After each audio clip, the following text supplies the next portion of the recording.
The early morning sun cast a golden glow over JFK International Airport, reflecting off the glass walls of the bustling departure hall. Amidst the hurried travelers, a young woman moved with determined steps, her navy blue carry-on rolling behind her.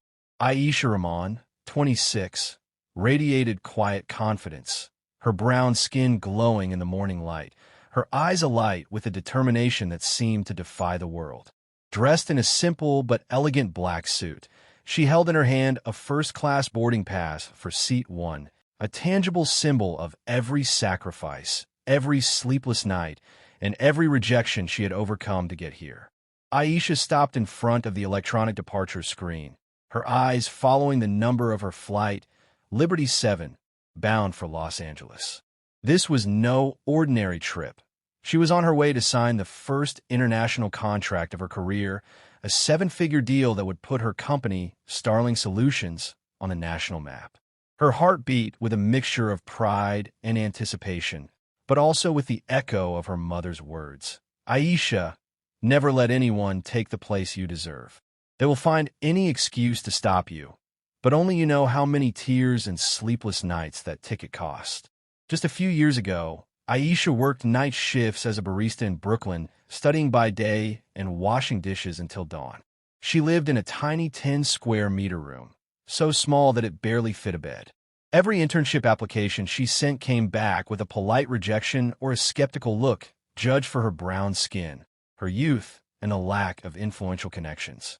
Those who mocked her dream of becoming a CEO, those who insisted that success was only for the white, the rich, or the older with prestigious titles, were now just a distant echo.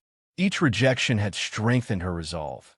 In her mind, she repeated like a mantra, "I deserve more than this, as long as I never give up." When the boarding announcement echoed through the speakers, Aisha checked her documents one last time, straightened the collar of her jacket, and took a deep breath. As she entered the first-class cabin, she felt all eyes on her, some curious, others dismissive, some confused to see a young black woman among gray suits, expensive watches, and luxury perfumes. But Aisha was unfazed. All the fears, insecurities, and doubts of the past had been replaced by pride and determination. She settled into Seat 1A, looked out the window at the infinite sky, and smiled softly. Today, I will show them that success has no color or age, and that no one except yourself has the right to take it from you. The flight began, one that would forever change the life of Aisha Rahman, a young woman of a new generation who would redefine what it means to be valued, respected, and perseverant. But what she didn't know was that this trip was about to become a battlefield where prejudice, privilege, and courage would clash explosively. In Seat 1, Aisha still felt the thrill and nerves of reaching a new high, and outside, the sun illuminated the runway. Inside the cabin, the aroma of freshly brewed Arabica coffee mingled with expensive perfumes, while the hushed conversations of business travelers merged with boarding announcements, creating a serene atmosphere where Aisha felt she belonged. She took out her tablet and carefully reviewed the pages of her contract. Every detail of the million-dollar deal came to life under her fingers. If she closed this deal successfully, Starling Solutions would not only gain national recognition, but would fulfill her dream and assume enormous responsibility. However, an unexpected calm enveloped her, as if every obstacle, every sleepless night, every effort had finally paid off. Suddenly, the atmosphere changed. Heels echoed on the polished floor of the cabin, each step laden with authority. Aisha opened her eyes and felt a sudden chill, like a gust that interrupts a sunny day. Two women approached, one tall, blonde, and tanned, the other shorter, with brown hair and a penetrating gaze. They dressed with ostentatious elegance. Fur coats, Chanel bags, diamond rings that sparkled under the light. It was Victoria Sterling, 55, owner of a luxury restaurant chain and platinum member of the airline, and her confidant, Candace White, a former investment advisor accustomed to high society parties. Victoria scanned the cabin with her eyes and stopped at Seat 1A, where Aisha was. A flash of annoyance crossed her perfectly made-up face, although her lips formed a polite smile. That look was a mixture of scrutiny, judgment, and disdain, and Aisha felt the weight of those eyes but maintained her composure, clutching her tablet firmly. Victoria leaned towards Candace and spoke loud enough for Aisha to hear. They must have made a mistake. Seat 1A is for a platinum member, not just anyone who walks in. Candace shot a mocking glance at Aisha and nodded dismissively. Silence gripped the first-class cabin. Some passengers turned their heads, their eyes full of curiosity and tacit acceptance of the unwritten rules of privilege. Aisha, accustomed to these looks, to being measured and dismissed, felt no fear, only a certainty. Don't let anyone take the place you have earned. Victoria took another step towards seat 1A, ready to ignite a silent battle of prejudice, power, and disdain.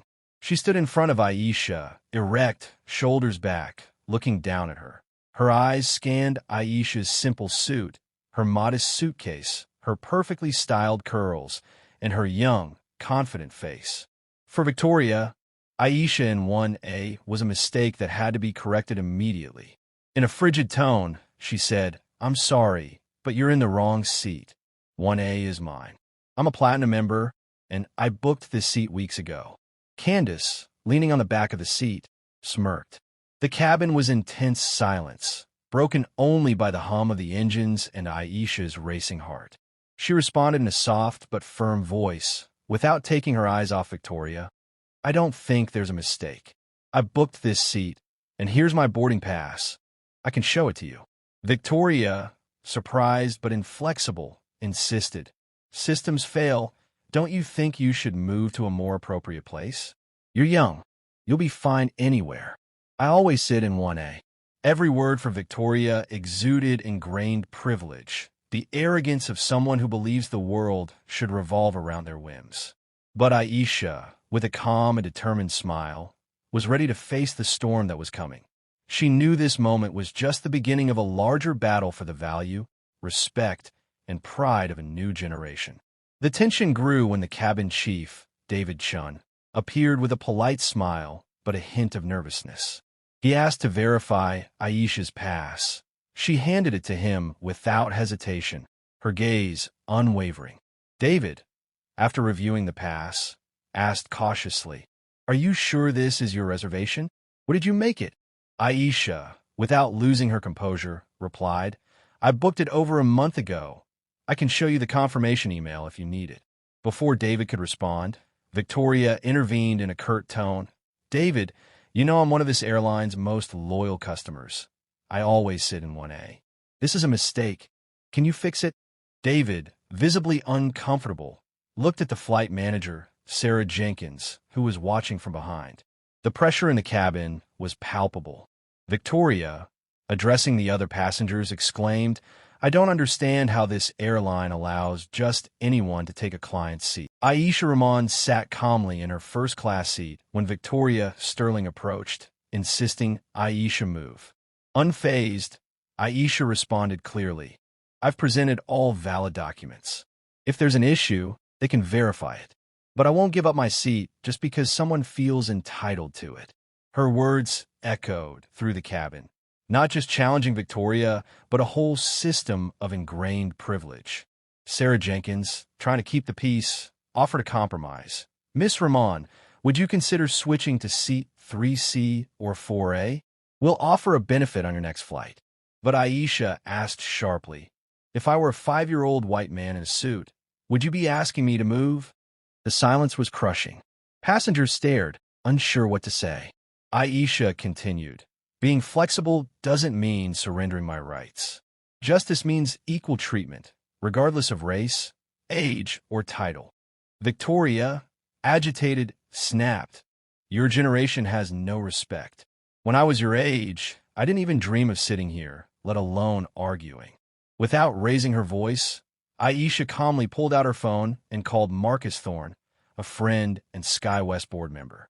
"Marcus, I'm facing discrimination on Liberty 7. I need your help to ensure justice. Not just for me, but for anyone treated this way." The cabin froze. Marcus replied firmly, "Stay put, Aisha. I'll handle it." Minutes later, two officials arrived: Robert Lee, Director of Operations, and Maria Garcia, Quality Control.